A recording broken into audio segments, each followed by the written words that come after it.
Dr. Kornbluth, Yes. at MIT, does calling for the genocide of Jews violate MIT's code of conduct or rules regarding bullying and harassment? Yes or no? If targeted at individuals, not making public statements. Yes or no? Calling for the genocide of Jews does not constitute bullying and harassment? I have not heard calling for the genocide for Jews on our campus. But you've heard chants for intifada. I've heard chants, which can be anti-Semitic depending on the context, when calling for the elimination of the Jewish people. Yo, please help me here. Can I just play back what she said? Please listen to these words. I've heard chants, which can be anti-Semitic depending on the context, when calling for the elimination of the Jewish people. Please share this with people. Dude, you want to criticize Israel, please go ahead and do so. Seriously, I don't care. It's a government, whatever. You want to criticize their military actions? Please go ahead and do so. You want to criticize Hamas? I think they're evil. I think there's a big difference between Hamas and Israel. I think Israel has military actions worthy of criticism. I think Hamas is evil. And that's just me. And I got to tell you, I'm not here to fight with you about Israel, Palestine, or any of that stuff. But my point is this. The context, it could be anti-Semitic. Lady, she's saying that there are instances in which someone will call for the eradication. I'm sorry, but I'm pretty sure that calling to exterminate the fucking Jews is a pretty bad thing. Should be condemned. You can't wear a MAGA shirt on a campus. Now try wearing a MAGA shirt on the campus. But call for the extermination of the Jews. Yeah, and we're the fucking Nazis. Make it make sense. Eradication of the Jewish people, and it might not be anti-Semitic. What? Yo, it's all breaking down, isn't it? Chants, which can be anti-Semitic depending on the campus. But you've heard chants for intifada. I've heard chants, which can be anti-Semitic depending on the context, when calling for the elimination of the Jewish people. That I have no words, my friends. This is the greatest admission we've seen from the woke machine, from the universities. She's outright saying that someone might call for the elimination of the Jewish people, and it might not be anti-Semitic. I'm like, I don't know what could be more anti-Semitic than that. So those would not be according to the MIT's code of conduct or rules. That would be investigated as harassment if pervasive and severe. Ms. McGill, at Penn, does calling for the genocide of Jews violate Penn's rules or code of conduct? Yes or no? If the speech turns into conduct, it can be harassment. Yes. What the fuck was with that evil smirk? It gets worse. These are the people we're up against. You could call for the extermination of the Jews. You know who oppresses Palestinians? Fucking Hamas. Palestinians were thrown out of Jordan after the Civil War because they were known to be terrorists. Not all cultures are equal. I say turn that fucking strip into a parking lot. Gaza could be one of the most beautiful tourist places on the planet. But think for a second about who runs it and why it isn't. I ain't gonna say it. You already know. I am asking, specifically calling for the genocide of Jews. Does that constitute bullying or harassment? If it is directed and severe or pervasive, it is harassment. Okay, so listen. I agree. If someone stands in a soapbox and says nasty, awful things, we say, well, that person's nasty and awful. Thank you for letting me know.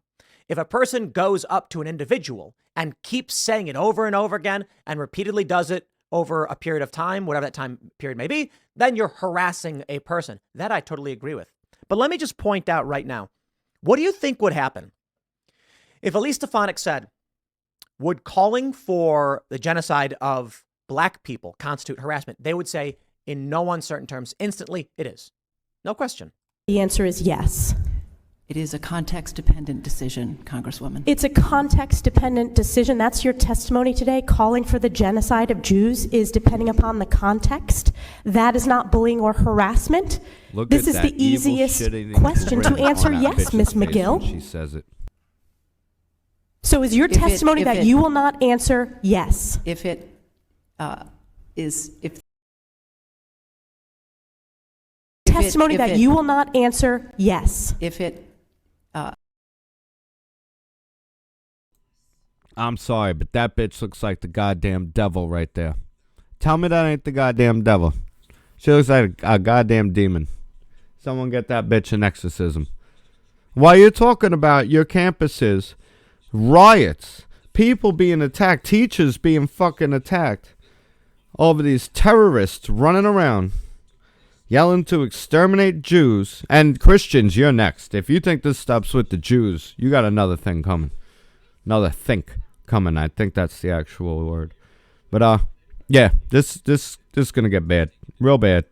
And these are the people that are sucking up all these fucking debt accounts on all these kids, turning them into angry terrorists, and leaving them in a world of fucking debt in the meantime. They're fucking evil. These people are fucking evil. is, if the Yes speech or no? becomes, if the speech becomes conduct, it can be speech is harassment. conduct. Yes. Conduct meaning committing the act of genocide? The speech is not harassment? This is unacceptable, Ms. McGill. I'm going to give you one more opportunity for the world to see your answer. Does calling for the genocide of Jews violate Penn's code of conduct when it comes to bullying and harassment? Yes or no? Hey, before you watch this video, do you like coffee, tea, or cocoa? Are you It can be harassment. The answer is yes. And Dr. Gay, at Harvard, does calling for the genocide of Jews violate Harvard's rules of bullying and harassment? Yes or no? It can be, depending on the context. Wow. What's the context? Targeted as an individual, at an individual. Okay. Get over here. Fucking microphone. Let's do a little exercise. Let's swap out the word Jews for black people. For the words black people. Now we call for the extermination of them all. I think these three motherfuckers would have a way different tone on what constitutes hate speech and bullying and the whole deal. Change Jews out with indigenous people. Change Jews out with, you name it. You fucking name it. And their entire tone would be different. White, Christian, and Jew. They hate you. That's it. It's targeted at pervasive. Jewish students, Jewish individuals. Do you understand your testimony is dehumanizing them? Do you understand that dehumanization is part of anti-Semitism? I will ask you one more time. Does calling for the genocide of Jews violate Harvard's rules of bullying and harassment? Yes or no? Anti-Semitic rhetoric. When And is it crosses into anti-Semitic rhetoric? Anti-Semitic rhetoric, when it crosses into conduct that amounts to bullying, harassment, intimidation, that is actionable conduct, and we do take action. So here's a university which has been given an abysmal rating. They don't believe in free speech. They shut down speech. It is well known and widely reported. But the moment someone asks them about the Jews, all of a sudden they're free speech warriors. Absolutely incredible.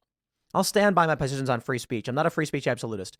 I do believe, a lot of people don't understand this. They believe that you can't yell fire in a crowded theater. You can. And a lot of people also believe that free speech absolutism, there are people who claim that I'm a free speech absolutist because they think when I say something like, you shouldn't be able to incite immediate acts of violence or instruct people to commit crimes. I think those are components of the crimes themselves.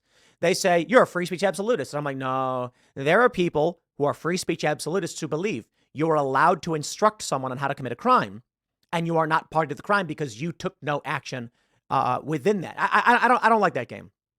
If someone I'll fucking tell you, I'm an absolutist when it comes to the Second Amendment and free speech. A lot of those problems will sort themselves out pretty fucking quick. All right? We have accountability.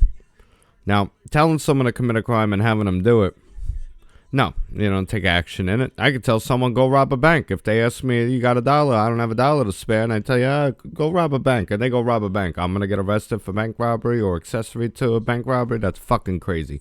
No, I can say whatever I want. I think half these fucking people that committed treason should get the ultimate punishment for treason. Now, I understand I might upload this video to YouTube and Facebook or whatever, so I'm going to keep it there. But you know exactly what the fuck I'm saying. And talking about yelling fire in a crowded theater, apparently you can. What Jamal Bowman, who's the one that pulled the goddamn fire alarm to interrupt the proceeding? Is that insurrection? I'm pretty sure that motherfucker is an insurrectionist. It's insane. This country is fucked right now. You need to wake up. You need to understand what's happening. You're getting caught in the issues of left and right, Democrat and Republican. There is a active communist takeover of a free nation.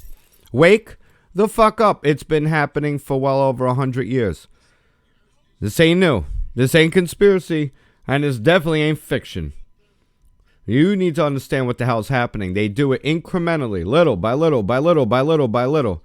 Your grandkids are going to wake up. The whole country will be a police state. We're just about there now.